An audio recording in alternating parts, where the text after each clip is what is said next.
Hey guys, and welcome back to Yana.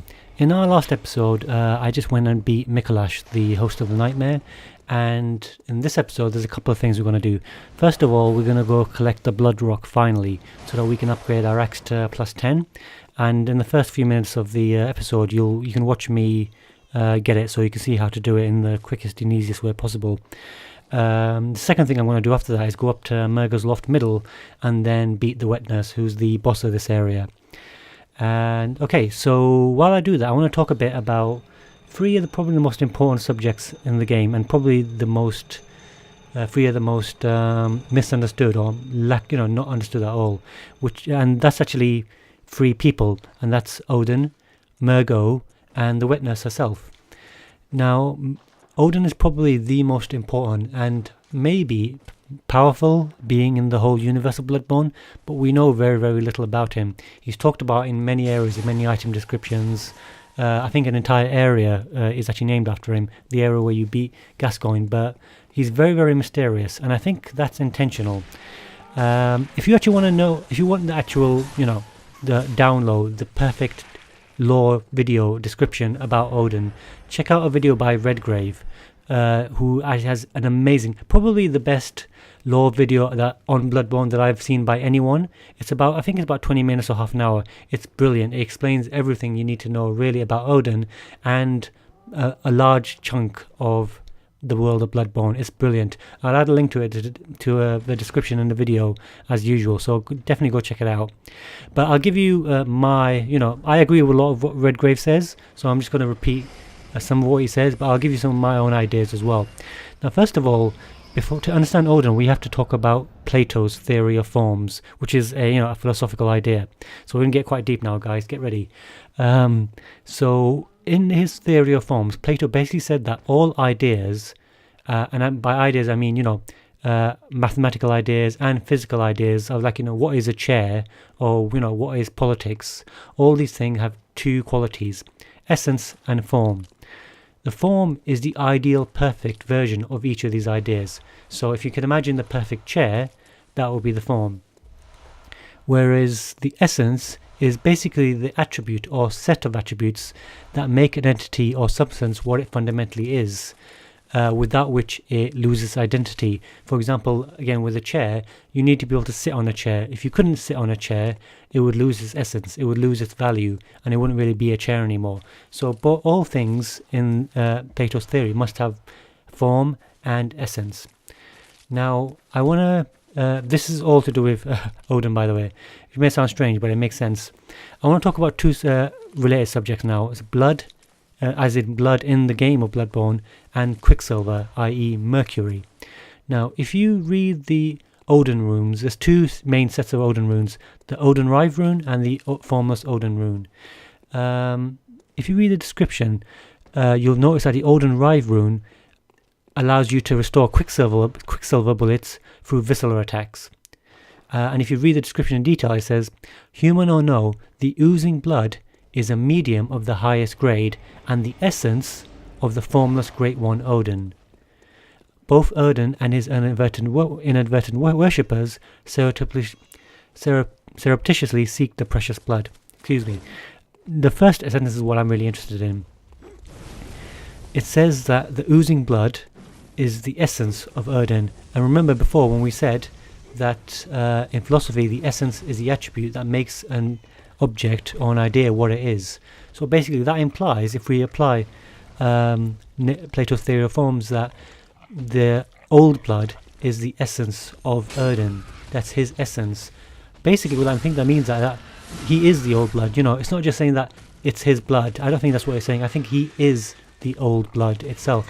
That's part of his very being, which is really interesting. And obviously, like I said, if you apply this rune, your visceral attacks which restore Quicksilver bullets. So that immediately implies that the old blood and Quicksilver bullets are very closely related. And I would go further myself, in my opinion, and say that the Quicksilver bullets, i.e. the Mercury, is just another essence of Oedon. They're the same thing, well, they're not the same thing, the blood and the Quicksilver, but they're closely related because they're both essences of Oedon. And another point to make is that Oedon is actually described as formless. remember, in Plato's theory of forms, the form is an ideal perfect version of an idea, which basically implies that because Oedon has no form, he has no perfect version, which implies, from at least in my mind, that he could have multiple different versions, as in he could take different forms, which kind of makes sense if you think that he is his essence is both the blood and the quicksilver. And if you read the Formless Oedon rune, it pretty much says the same thing. It pretty much, if you actually use it, you actually have a greater supply of quicksilver bullets, so it increases your quicksilver bullets. And the description pretty much says the same thing. The oozing blood is the medium of the highest grade and the essence of the formless great one Oedon. So if the old blood and the mercury, i.e. the quicksilver bullets, are the essence of Oedon, what does that say about Oedon himself? Well, in my opinion, the old blood is something that has certain qualities itself. First of all, it's very impure. It makes people sick. If you get to certain covenants in the game, you can actually pick up certain items which imply that people who have the old blood inside them, who have whose blood themselves whose own blood has been transformed, have very unclean, dirty blood which is infested by all sorts of bacteria. So the blood is impure. Second of all, the blood also has healing qualities. And third, it also is intoxicating. I can't remember which item it is, but one of the items in the game implies that the blood itself is actually, gives them a high. It's almost like a drug, and it's a replacement for alcohol. Whereas the mercury, i.e. the quicksilver, is basically the power source in the game. Anything you want to do, if you want to fire to kill something, if you fire bullets, which are made of mercury. If you want to use some of the hunter tools that are magical, you have to use mercury as the power source. Basically it opens up rifts in the universe so that you can use tools such as the Auger of Ep14, where basically a part of Ep14 actually warps in, and in order to do that you have to use the mercury as your power source, like I said. Also, if you watch this little side video, you'll notice that when you use a blood vial in the game, you actually inject the blood vial into one of your legs. Whereas if you actually want to generate more quicksilver bullets without buying them, you actually use your other hand in your other leg to actually basically put a vial in there to actually inject out or draw out the quicksilver bullets. So the old blood goes in and then the quicksilver comes out, which basically also in my mind strengthens the connection between the old blood and the mercury, because they're basically two different forms of the same substance. And like I said, that substance is Oedon himself. The old blood is him himself. He is the old blood, he is the mercury, and we're basically using him as a power source in the entire game, which is really interesting. And the fact that the old blood and mercury are both liquids is also really interesting, because it goes back to Oedon having no form. And we all know that any liquid is essentially formless. It takes the form of whatever container it's placed into. So that's actually a really interesting play on words. And what's most interesting for me is the fact that it implies that Oedon isn't really a god himself. He's not something that's really alive. He's basically a substance, which nicely brings me back to Mergo and the Witness. Now everyone believes, and I believe this too, to be honest, that Mergo is the son of Oedon. That he was a child of Yharnam, the queen of the Pthumerians, and many thousands of years ago she had him after conducting some kind of ritual. And obviously we're here to fight the Witness, who's looking after Mergo apparently, and obviously defeat her and maybe him as well. What's most interesting for me is that if Oedon himself is not really a sentient being or a god, or more like a substance that makes up the universe, i.e. the blood and the mercury, and Mergo was his son, I think that basically means that Mergo himself probably isn't. I mean, to be honest, I don't think that Mergo is a being in his own right. I think that Oedon and Mergo are basically the same being, just different manifestations. Which brings me now to the Witness, who I'm fighting right now, who I think is not really an independent manifestation. She's just another manifestation of the universe that's looking after Mergo. I don't know how it's possible. It's almost as if, you know, Mergo, i.e., or so Mergo slash Oedon's consciousness can generate a witness to defend itself, because even in this nightmare realm, his consciousness has taken a certain form, i.e., Mergo, and that, you know, form needs protection and obviously feeding, because a witness is obviously a replacement mother. Yharnam can't get to Mergo. She was obviously a living being, and she can't really exist in the same plane as him, and so he needs another way to feed himself. And if you look around the boss arena, you'll find there's lots of bones.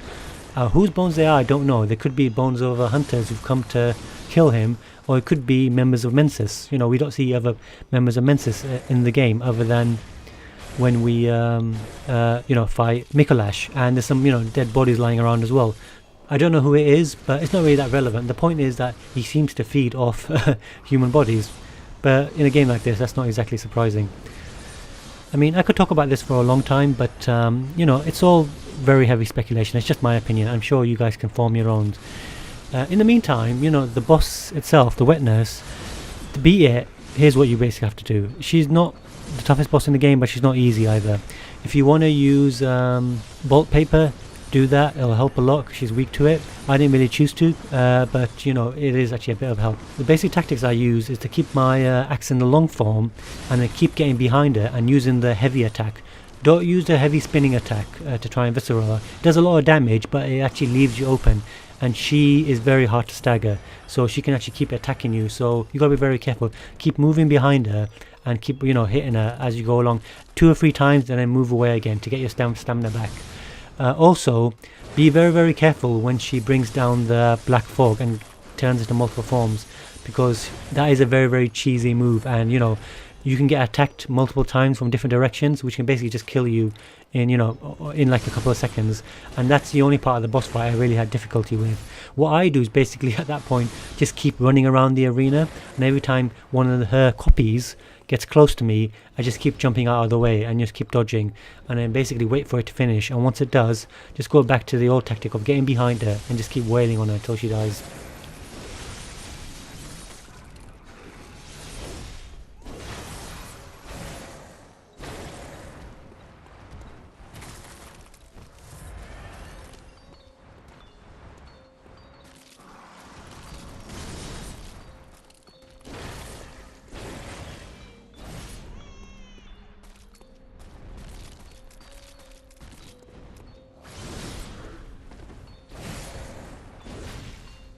Okay, that's it for today. As usual, if you enjoyed the video, guys, leave a like. If you want to talk about something, leave a comment. Oedon is definitely my favorite subject right now, so if you want to talk about him, cool, let's get a conversation going. And if you're not a subscriber, then subscribe for more content. Okay, cheers guys, bye.